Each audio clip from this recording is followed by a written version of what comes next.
Hello and welcome to Felix's Space Time. In today's video we have an interview with Gabriel Brown, an Inspiration 4 entrant.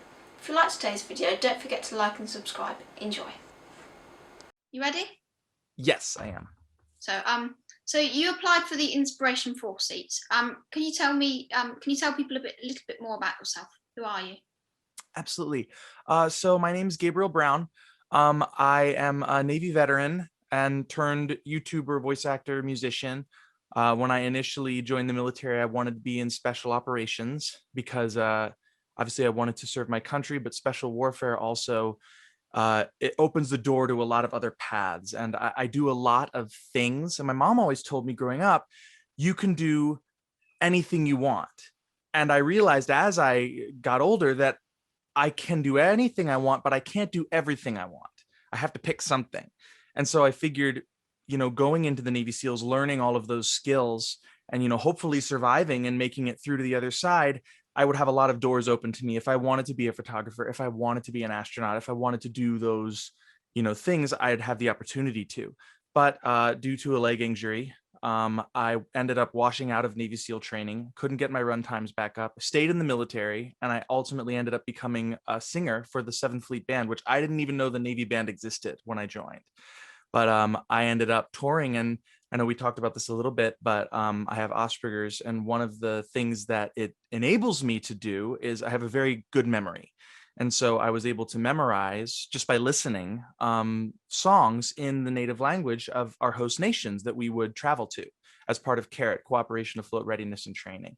And we would basically go around and, just kind of be ambassadors for the United States in the countries that are allied with us and, help out with, things that they needed and also improve like rapport. And that was my job. The band would go in and basically be like, hi, we're the American Navy and we're here to help you. And, we hope you like us because we like you, kind of thing. And so after I did that for 3 years, then I went to Canada, Vancouver, Canada, to try to become a voice actor, because while I was working in the Navy, simultaneously, I was working on I had a YouTube channel and I was posting stuff, and a voice over agent contacted me and was like, hey, if you ever get out of the military, we have an opening for you up here. And so I did that for a while. Vancouver's very expensive though, and voiceover work isn't consistent. So I ran out of money and I had to move back in with my parents. And around that time, I kind of started thinking, okay, well, I've had hard knocks before. I need to figure out a way to start making money. And I was like, what skills do I have? What can I do? And I had already written an album with my brother that had been relatively successful. We'd made a good amount of money off of it, around $100,000 off of it. And so I'm like, I need to promote this album more. And I was like, I'll just do impressions. I'll do impressions of famous singers and see if that gets me somewhere. And, I did a few of those videos and they got, one of them got over 120 million views.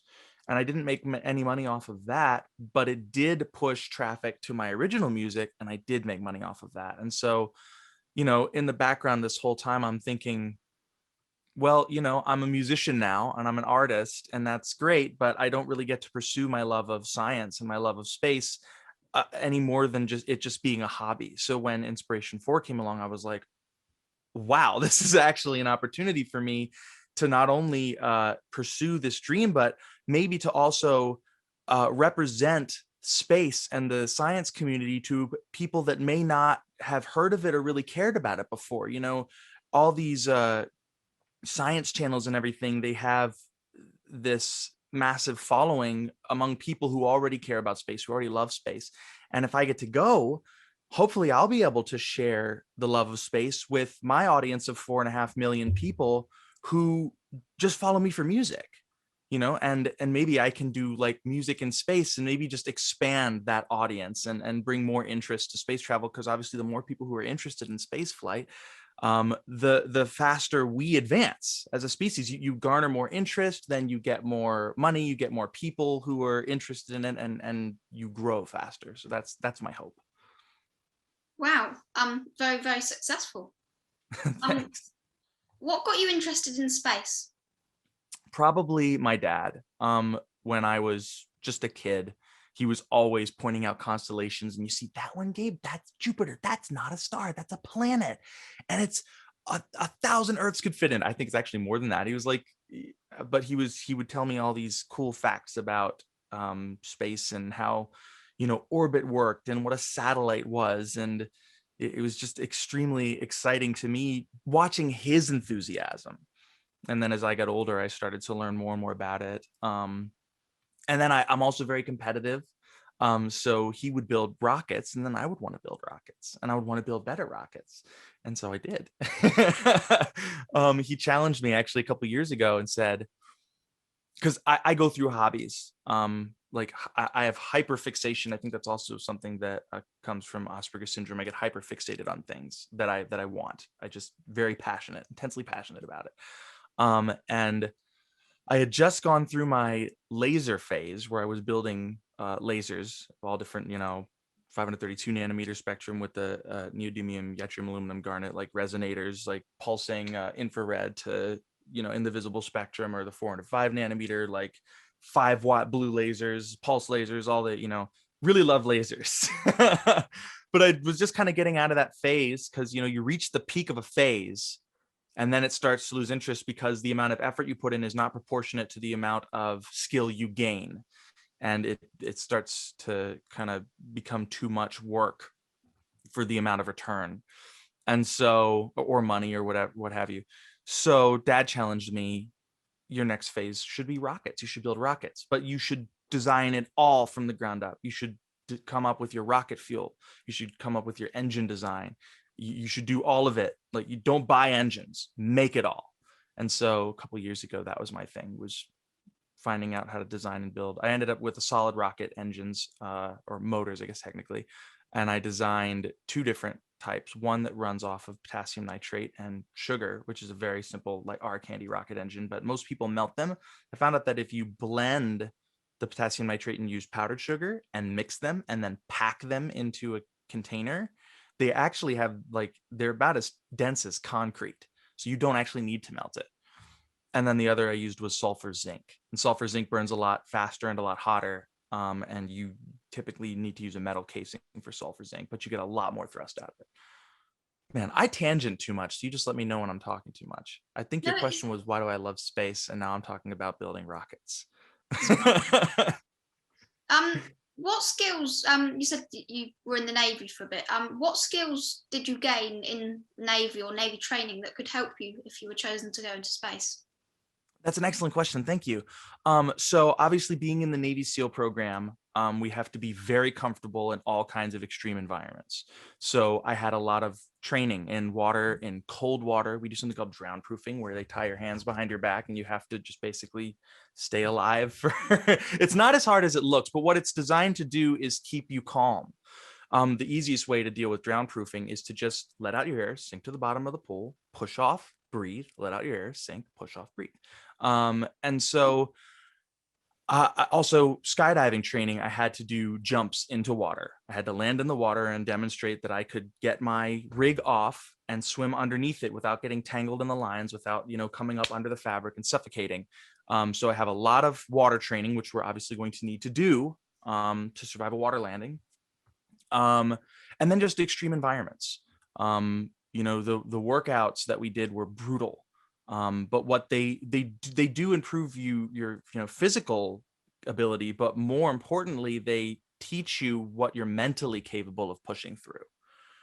And so I have a lot of experience in really extreme situations, and I think that will help me a lot especially in terms of astronaut training, being able to very quickly adapt to whatever circumstance we are put into, and to be able to operate calmly under pressure without panicking, without overreacting. Wow. Interesting. I heard that you wanted to sing when you do some singing when you were up in space. If you were chosen, if you were chosen, what song would you sing? Well, what I would like to do, Felix, is write my own song and perform it in space. My brother and I have 2 albums now. We also have a few other singles, and I have some albums with other people, but my big albums are the ones that I've done specifically with my brother, Immortal and Diamond. And if you're curious, if anyone listening is curious, you can check out my music. It's on my YouTube channel. I want to write a song that exemplifies the passion that I have for space, and hopefully explains it in a way to people that is palpable, in a way that, say, somebody who isn't interested in science or never really thought of it before because it seemed too complicated or because space travel seemed unreachable, I want to make it feel attainable. I want to make people, you know, personally sympathize or empathize with the feelings that I have. So yes, I'd like to write a song, but 3 days in orbit is a long time. I'd have plenty of time to do other things. So I'd probably also want to cover a song. And, the cliche answers are Rocket Man, Space Oddity. But, in 6 months, I'd have time to probably come up with something a little more clever than that. So, and what I would probably do, because I always do this with my YouTube videos, is I would ask my audience. I would get a poll going and I would be like, let me know what you guys want to hear, and then whatever they say, I'll do it. Wow. Does the idea of flying in space at all scare you or make you a bit worried at all? See, that's a great question too. Man, excellent questions. I was actually asked that question before, and my answer was, and still is, in this moment, not at all. I'm just tremendously excited at the possibility of it happening. And I'm trying not to get too excited, because if I get my hopes up and then it doesn't work out, I'm going to be like, no. But I do know from having similar experiences that when it comes down to it in crunch time, there will be nerves. Your brain has oh dang, I'm trying to remember the name of it. See, I keep wanting to say medulla oblongata, but that's not the word. It's the part of your brain that is that is responsible for your fight or flight response. And it is designed to take over when you're scared. And the amygdala. I know that when adrenaline is going and the amygdala is pumping chemicals into you going, okay, be on edge, be nervous, that I will be nervous. I don't think I'll be scared. I am and have been since I joined the military very comfortable with facing the possibility of death. I know that it's inevitable, and I know that no one can really control when they go. So if it's my time, it's my time, and I've accepted that. So I think I'll be nervous, but mostly I'll be excited. And I just can't imagine what it would be like to float around for days. Can you imagine that? Like, I know the feeling when you go like in 0G in a plane. So my dad is a pilot, and he would do roller coaster bumps that would last sometimes, 10, 20 seconds, and you get to be weightless for that time. I just can't imagine that for 3 days. Man, that'd be so amazing. All right, sorry, I'm done. What quality? Your entries will be judged by a panel of judges. Yes. What qualities do you think the judges will look for? Well, I very thoroughly read the rules before I entered. There are several rules that were actually kind of difficult to follow as a musician. One of them was, and it says this one twice, you're not allowed to use music in your submission. And as a musician who wants to bring music to space, not using music is kind of a tough restriction. So I had to sell what I do without giving an example. So I'm hoping that the 4 categories it says it will be judged on is entrepreneurial spirit, inspirational nature of the video, virality of the video, and entertainment value, overall entertainment value. Which is obviously why all of us have been pushing for our videos to go viral. Now, I know in the beginning, I was in the top running and I felt pretty good about it. But I'm sure, as you know, there have been some other entries that have gotten way more popular than mine. So I'm just hoping that my lack of virality will not be enough to offset if my video is inspiring to them, if my story exemplifies the entrepreneurial spirit of keep trying no matter what your obstacles, and if my video is entertaining. I think my video is entertaining. I mean, I'm the only one who went out and did it outside and flew up in the air to film it. I'm hoping that will resonate with the judges. Wow, interesting.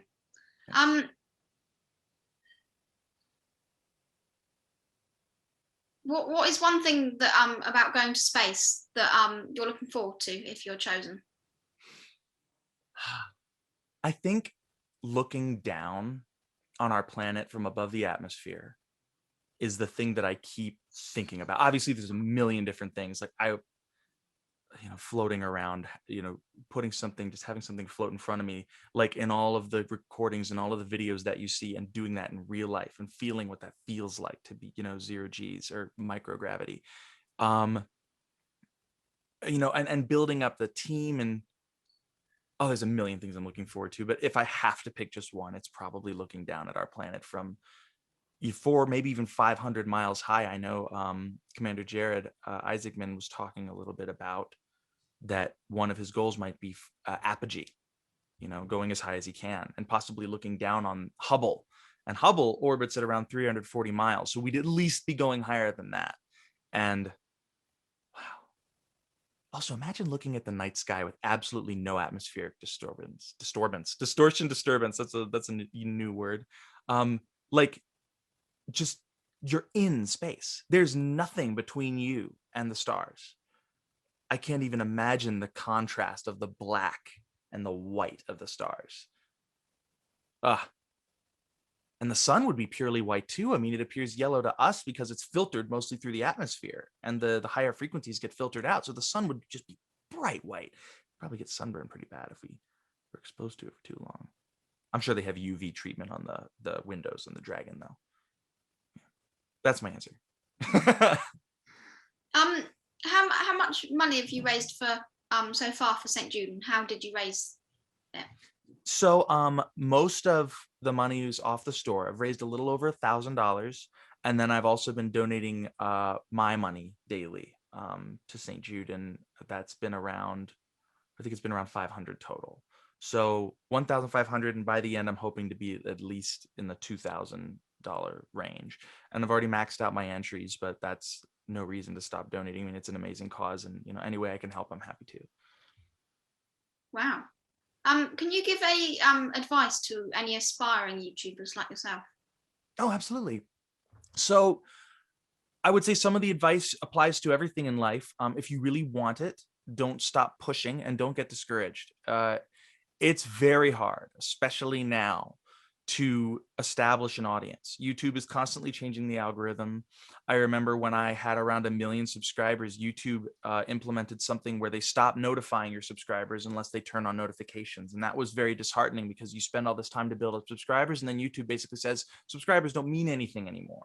They have to turn on notifications. And now this year, we're noticing a lot of the people who turn on notifications aren't getting notified. So our videos are just not going anywhere. I posted a cover of Rocket Man. Most of my covers get at least 100,000 views in the first 24 hours, and this one barely broke 40,000. So it can be discouraging. So you have to find joy in what you're doing. The whole process, the creating the video and sharing it with the world. You can't just rely on your viewership and on the money you make. You have to enjoy the whole thing, start to finish, because if you're only enjoying the end result, you're going to lose motivation eventually when the end result isn't what you expect it to be. So yes, push. Don't get discouraged, and try to find something unique. Try to find something about yourself that other people don't have, that they can see in you. Simone said something in her entry that I completely agree with. The best way to be at the top of your field is to choose a very small field. Yes, and I'd make an addendum to that and say the best way to be at the top of your field is to do something in your field that no one else has done, which is in the same vein. But yeah, be unique, be interesting, do something new.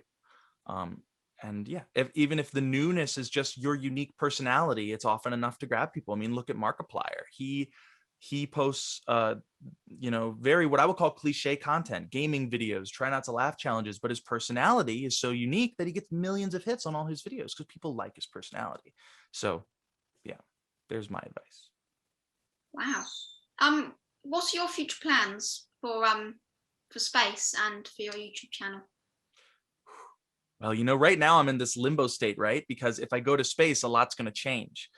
So I'm going to be changing up my content a little bit. It does say that Time has exclusive rights to the documentary of this journey. So I would first have to figure out, if I win, if I'm allowed to record if I am, and what it'll probably be, I'm guessing, because this is usually just how it works, is Time will have rights to certain things. So it's like, you can't film this, and you can't film this, and you can't film this. These are proprietary. But you can film this. You can talk about this. So that would be, I would find out the parameters, and then I would continue to do what I call my main course content, which is my impression videos and stuff like that. But then on the side, I would also be doing vlogs and little sketches, hopefully with my fellow crewmates. And I would document the training process as best as I could. If I don't get to go to space, I still intend to be pushing more in that direction. This competition has really inspired me to reach out more to the science community. I've always been passionate about it, but like I said, it's always been a hobby. I watch Vsauce and Veritasium and Mark Rober and Smarter Every Day and the Slow-Mo guys. And, I've watched Numberphile, all of these people I watch silently, and I don't really engage. And I've been engaging, and it's been great. And so I want to keep more of that up, do more science videos, even though it's not what I'm known for on my channel. So they don't typically get a lot of views. Yeah. And also I've got some other kind of exciting plans in the works that I can't talk about yet, but that I'm looking forward to. Anyway, thank you very much. That's all my 10 questions for today. You had some very, very interesting answers. Well, thank you, Felix. Can I ask you a question? Yeah, sure. So you're 12. Yes. And you love science. I would like to know, similar to the question you asked me, how you first of all got so interested in science and how you acquired so much knowledge at your age. Mostly just getting into science. I sort of got into space first, and then when you're interested in space, science or also comes quite a lot into space. Yeah. And I just read about it on the internet and books. Fantastic. Yeah. I made sure that lock away that information in your brain. That's right. Yeah. It's like a steel trap sometimes. It just stays there. Yeah, we're very fortunate to have that. I know Asperger's can come with its challenges, but I wouldn't trade it, because I love the abilities that it grants me. I love that I have the memorization that I have. And then, it's helpful for winning arguments in your family. If they're like, this is what happened, you're like, no, actually, this is exactly how it happened. And I will replay the conversation from my brain. But yeah, well, it was really great talking to you. You too. Awesome. Well, you have a great day. You too. Bye. Bye.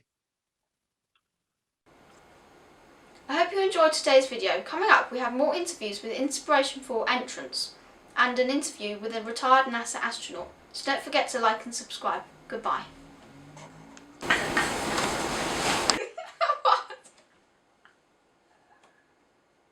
For today's video. You're laughing now. I hope